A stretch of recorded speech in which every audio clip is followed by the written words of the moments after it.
formas de abordar uma mulher, estratégia de um senhor da geração boomer. Lá em 1990, meu pai, divorciado da minha mãe, obviamente, quando tinha 30 anos, morava em frente a uma praça aqui do Rio, Praça Sáenz Penha. Para ilustrar, é uma praça relativamente grande, com diversos comércios, metrô, bancos, restaurantes, etc. Parece até centro da cidade devido ao volume de pessoas. Um dia ele perdeu as chaves e teve que ir no chaveiro fazer uma cópia, aqueles chaveiros de rua. Quando foi ao local, o chaveiro ficou cheio de sorrisinhos para ele durante todo o processo, fez a chave e quando foi entregar disse que era de graça. Meu pai não entendeu nada e ele: "Cara, a gente aqui é seu fã. Eu e todos os camelôs da praça, veem você rodando por aí, abordando mulheres e fica torcendo por você até você conseguir. Quando você consegue é quase um gol pra gente." Como ele fazia isso? Ele falava: "Quando eu queria conhecer uma mulher, eu imaginava aquela praça lotada de gente e pensava nessas centenas de mulheres que tem aqui. Uma está com vontade e disposta a transar comigo." E saía confiante. Ele ia caminhando pelas redondezas, quando via uma mulher bonita e passeando. A praça é lotada de lojas, parece centro da cidade. Ele seguia com os olhos, e se a mulher parasse em algum lugar, por exemplo, para ver uma vitrine, ele parava do lado dela e abordava com o seguinte clichê: "Oi, desculpa interromper, seu nome é fulana, e você trabalha no Banco RJ? Antigo Banco do Rio de Janeiro." "Eu não, você deve estar me confundindo." "Ah, me desculpa, é que você parece tanto com uma conhecida do meu trabalho. É que eu trabalho lá, porém no período noturno, sou chefe do setor tal de emergências elétricas e tudo era verdade.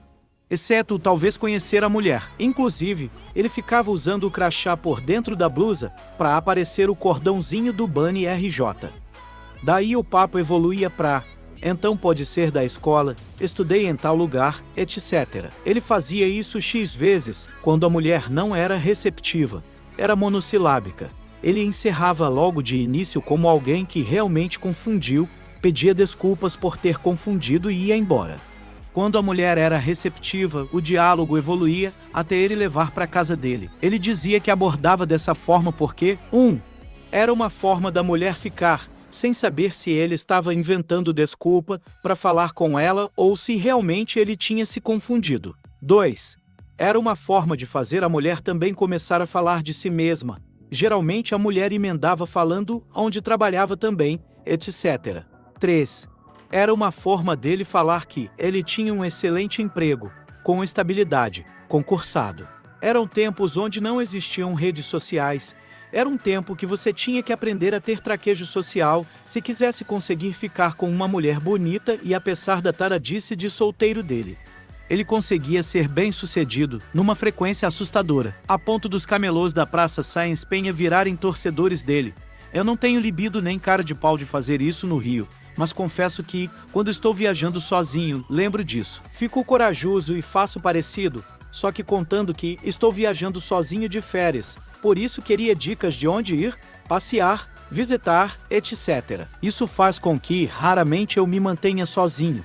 Ou faço amigos ou fico com mulheres. Dessa forma, acabou que ele nem foi um taradão não, foi casado 10 anos com minha mãe, ficou uns 5 anos solteiro pegando geral dessa forma. Depois ele acabou conhecendo minha madrasta assim. Casou e ficou mais 16 anos sossegado. Hoje é um idoso aposentado, mas cheio de histórias. Meu namorado não é quem diz ser. Tem 2 anos que eu namoro um garoto que eu conheci no ensino médio. Nosso namoro sempre foi muito bom desde então. Ele é um ótimo namorado, me compra presentes, disposto a me ajudar. Carinhoso comigo e fomos melhores amigos primeiro. O tipo de namoro que as pessoas de fora veem acontecer e todo mundo fica torcendo por parecer super compatível. Eu nunca consegui associar a imagem de um menino desrespeitoso com esse meu namorado. Com isso eu quero dizer que eu nunca imaginei ele curtindo várias fotos de meninas, nem com várias amigas, o que não é desrespeito em si, mas me referia a amigas que não respeitam o relacionamento de outras pessoas. Ele sempre foi tranquilo e nunca me deu motivos. Recentemente ele pediu para conversar comigo, eu não queria.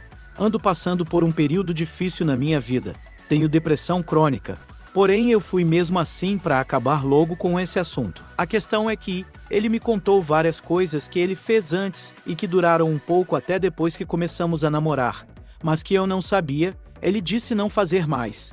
Que mal sei como explicar aqui. Vou citar 3 coisas. 1. Ele me disse que, de vez em quando, xingava outras pessoas e me pareceu ser por prazer. Disse que não tinha graça fazer isso com garotos. Só garotas porque parecia mais mal educado. 2. Ele me contou que antes de namorarmos, ele elogiava fotos de amigas dele. Depois que começamos, ele parou e tentou achar um jeito de não deixar elas tristes. Então tentava elogiar a foto e não a pessoa. Nisso ele me mandou um print elogiando uma menina, onde ela dizia que estava linda e ele respondia, tá mesmo, depois disse que esse foi um deslize. 3. Ele me contou que às vezes, em tom de brincadeira, ele contava para as amigas dele que estava se tocando pensando em mim, algo como, tu tá me atrapalhando, enquanto eu faço isso pensando nela. Em algumas dessas situações, ele diz ter ficado duro, sem saber o porquê exatamente estava ficando assim. Eu não descobri nada disso, ele me contou por livre e espontânea vontade. Depois pediu desculpas por tudo.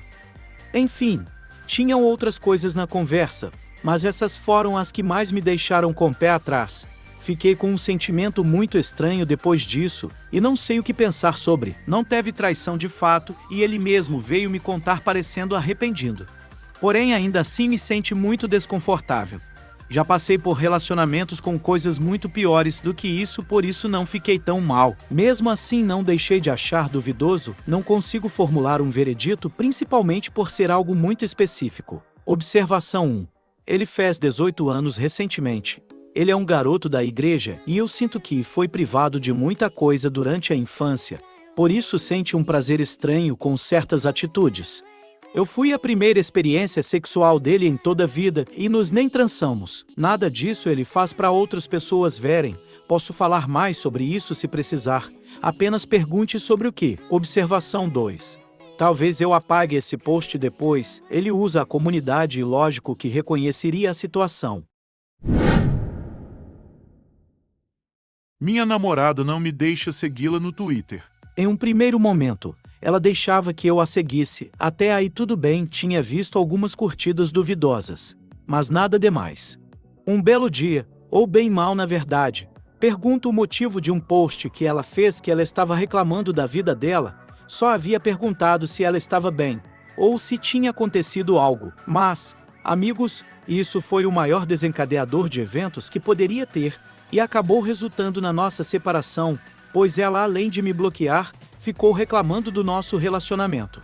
Com a cabeça mais fria depois de alguns dias, a gente acabou se reconciliando, e não tocando mais nesse assunto com o medo de desencadear a mesma sequência de eventos. Porém, após um mês, venho tentando falar com ela que, apesar dela considerar o Twitter dela como um diário pessoal, não acho muito legal me deixar a parte disso tudo, porque todos os amigos dela estão naquela rede seguindo ela, e ela é muito ativa naquela rede. Venho falando para ela para se imaginar na minha situação, mas ela acha que estou tentando achar problemas e que estou pressionando ela. Amo ela muito e queria poder resolver essa situação pacificamente.